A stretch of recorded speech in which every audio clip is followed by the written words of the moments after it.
வணக்கம் மக்களே. நம்ம இன்னைக்கு இந்த வீடியோவில் இந்தியாவோட டாப் நம்பர் 1 ப்ரைவேட் பேங்க்கான HDFC பேங்கை பற்றி டீட்டெயிலாக பார்க்கலாம். அது மட்டும் இல்லாமல் இந்த பேங்க் எப்படி ஸ்டார்ட் ஆணுச்சு, அப்புறம் எப்படி நம்பர் 1 ஆணுச்சு, அதோட பிஸ்னஸ் மாடல் என்ன, ஃப்யூச்சர் க்ரோத் எப்படி இருக்கும், எல்லாமே சிம்பிளாக பிகினர்ஸ்க்கு புரிகிற மாதிரி எக்ஸ்பிளைன் பண்ணுறேன். வாங்க வீடியோக்குள்ளே போகலாம்.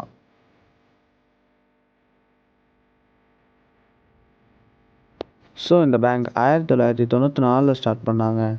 அந்த டைமில் இந்தியாவில் ப்ரைவேட் பேங்க்ஸ் ரொம்ப கம்மி.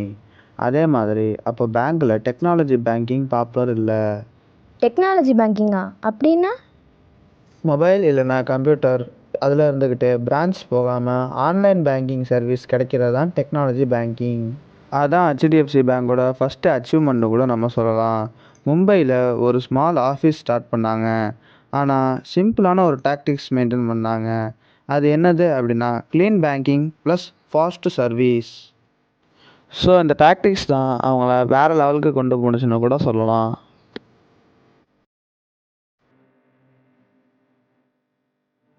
HDFC பேங்க் இந்தியாவில் நம்பர் 1 ஆனது லக் கிடையாது.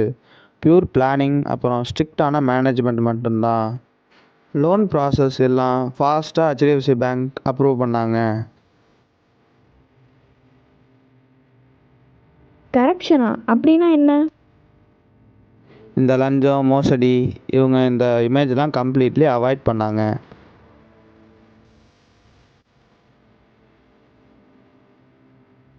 லோன் ரெக்கவர்னா என்ன? பேங்க் கொடுத்த லோன் மணிக்கு டைமுக்கு கலெக்ட் பண்ணுறது, அப்புறம் இதுதான் பேங்க்கோட ரொம்ப இம்பார்ட்டண்ட்டான திங். இதில் இருந்து தான் HDFC பேங்க் ரொம்ப ஸ்ட்ராங்காக மாற ஆரம்பித்தாங்க.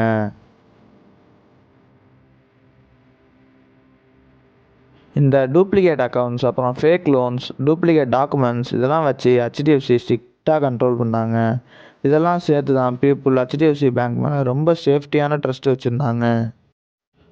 மார்னிங் நைட் சண்டே இந்த மாதிரி எப்போதுமே பேங்கிங் யூஸ் பண்ணலாம். இதுவே அந்த காலத்தில் ஒரு ரெவல்யூஷன் தான். இதுதான் HDFC பேங்க் நம்பர் 1 ஆகிறதுக்கு காரணமாகவும் இருந்துச்சு.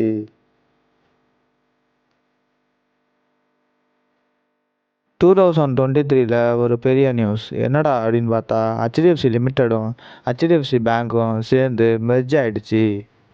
மெர்ஜ் ஆயிடுச்சா அப்படின்னா என்ன? 2 கம்பெனி சேர்ந்து ஒரு பெரிய கம்பெனி தான் நம்ம மெர்ஜர்னு சொல்கிறோம். இந்த மெர்ஜர் இந்தியாவில் பிக்கஸ்ட் கார்பரேட் மெர்ஜர் அப்படின்னு நம்ம சொல்லலாம்.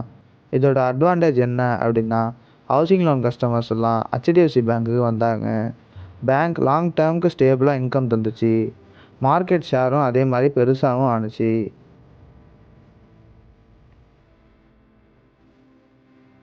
HDFC பேங்க் எப்படி மணி ஏர்ன் பண்ணுது அப்படின்னா 5 மெயின் வேஸில்.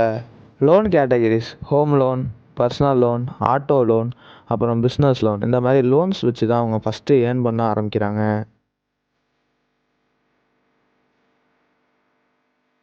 HDFC இந்தியாவோட number 1 credit card issuer. Credit கார்டா அப்படின்னா என்ன? முதல்ல பேங்க் மணியை நம்ம யூஸ் பண்ணுவோம், அப்புறம் அந்த பணத்தை நம்ம பேங்க்குக்கு செட்டில் பண்ணணும். இதில் பேங்க் சம்பாதிக்கிற வழி என்னென்ன அப்படின்னா லேட் பேமெண்ட் பண்ணால் சார்ஜஸ் போடுறது, அப்புறம் மெர்ச்சன்ட் ஃபீஸ்.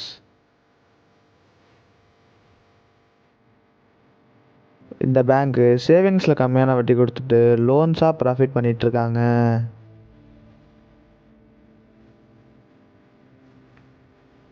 நான் பண்ணுற டிஜிட்டல் டிரான்சாக்ஷன்ஸ் அப்புறம் UPI கார்டு பேமெண்ட்ஸ்க்கெல்லாம் சின்ன சின்ன கமிஷன்ஸ் கிடைக்கும்.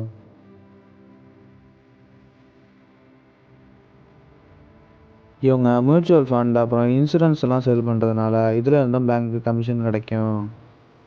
ஸோ அடுத்து நம்ம பார்க்க போகிறது என்னென்னா HDFC பேங்க்கோட ஸ்ட்ரென்த்லாம் என்ன அப்படிங்கிறத பார்க்கலாம். NPA அப்படின்னா பேங்க் கொடுத்த லோன் திரும்ப வரல அப்படின்னா அதான் NPA அப்படின்னு நம்ம சொல்லுவோம். இதில் HDFC பேங்க்கு லோ NPA தான். இதனால் பேங்க்கும் சேஃபாக இருக்குது, மணியை லாஸ் ஆகாமல் இருக்கும்.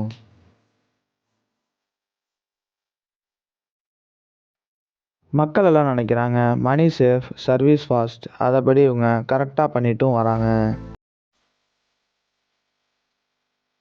மிஸ்டர் ராஜ்யா பீரியட் டைமில் பேங்க் டோட்டலி சேஞ்ச் ஆகிடுச்சு. அதனால் மேனேஜ்மெண்ட்டும் ரொம்ப ஸ்ட்ராங்காக இருக்குது.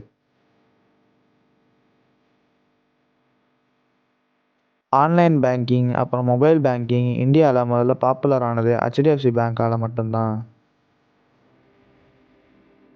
சிட்டி, டவுன், அப்புறம் வில்லேஜ் எல்லா என்விரான்மெண்ட்லேயும் இவங்க பிரான்ச் ப்ரெசன்ஸாக இருக்குது. ஸோ அடுத்து நம்ம என்ன பார்க்க போகிறோம் அப்படின்னா, பேங்க் பர்ஃபெக்டில் சில இஷ்யூஸ் இருக்குது. ரீசன்ட் குவார்ட்டர்ஸ் ரிசல்ட்டில் பேங்க்கோட லெண்டிங் வேகம் கொஞ்சம் குறைஞ்சிருக்கு. இவங்களோட காம்படிட்டர்ஸ் அப்படின்னு பார்த்தீங்கன்னா ஐசிஐசிஐ, ஆக்சிஸ், அப்புறம் எஸ்பிஐ இவங்கெல்லாம் ஸ்ட்ராங்காக வந்திருக்கிறதுனால இது இந்த பேங்க்குக்கு மேஜர் டிஸ்அட்வான்டேஜ் அப்படின்னு நம்ம சொல்லலாம். அடுத்து நம்ம பார்க்க போகிறது என்னென்னா, ஃப்யூச்சர் க்ரோத் பற்றி பார்க்கலாம். ஹெச்டிஎஃப்சி பேங்க் ஃப்யூச்சர் ஸ்ட்ராங்காக எக்ஸ்பர்ட் சொல்கிறாங்க. அது எப்படின்னு நான் இப்போ சொல்கிறேன். இந்தியா ஃபுல்லாக இப்போது ஹவுசிங் லோன் பூம் ஆகிட்டுருக்கு. இப்போது 2 கம்பெனி சேர்ந்ததுனால ஹெச்டிஎஃப்சி பேங்க் டாமினேட் பண்ணுது. இப்போது இந்தியாவில் 80% பேமெண்ட் ஃபோனில் தான் நடக்குது. ஹெச்டிஎஃப்சி ஆல்ரெடி டிஜிட்டலில் ஸ்ட்ராங்.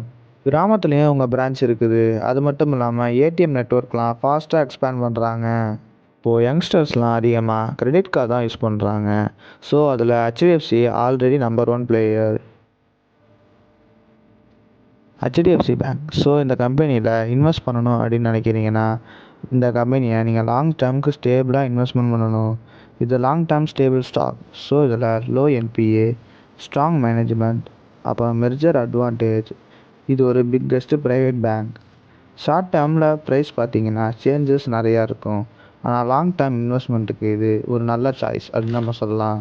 ஸோ இந்த மாதிரி ஸ்டாக்ஸ் மற்றும் கம்பெனி ஹிஸ்ட்ரி வேணும்னா நம்ம சேனலை சப்ஸ்கிரைப் பண்ணுங்க. அது மட்டும் இல்லாமல் பெல் ஐக்கானே அழுத்துங்க. மேலும் இந்த வீடியோவை லைக் பண்ணிவிட்டு ஷேர் பண்ணுங்கள். வேறு எந்த கம்பெனி வேணும்னு கமெண்ட்ஸில் சொல்லிட்டு போங்க. பாய்.